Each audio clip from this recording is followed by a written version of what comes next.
Конечно, мне вот как руководителю комиссии при президенте по сохранению татарского языка, это, конечно, особая ответственность для нашей комиссии в том числе. С другой стороны, я рад тому, что вся республика, все структуры властей, все общественные организации будут мобилизованы именно под эту задачу. Более глубоко вникая в эти проблемы, все больше и больше убеждаемся, вопрос очень сложный, очень трепетный, и здесь нужны очень тонкие, в том числе и методы, пути решения этой задачи. Абсолютно ко времени, и мы говорим, подготовим и уже 1 января 2021 года дадим достойный старт. Сейчас наша задача правительства, Дома дружбы народов, Ассамблея народов Татарстана, Всемирного конгресса татар в ближайшее время уже практически подготовить проект плана.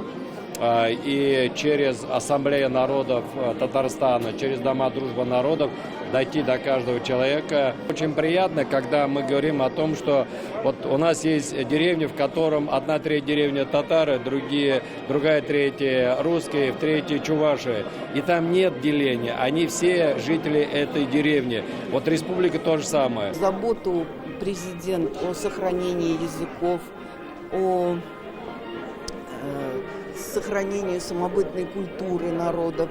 Он еще обосновал в своей статье, которую с огромным вниманием предвыборную кампанию прочитали абсолютное большинство. И у президента большие надежды, потому что он рассчитывает на то, что эта инициатива будет поддержана широкой общественностью, каждым человеком нашей республики.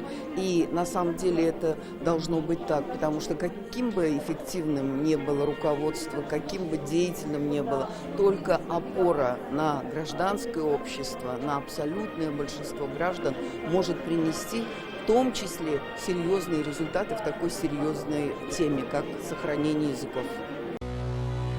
Наша рука помощи вашему бизнесу. Антикризисные предложения. Телефон 843 5 705 100.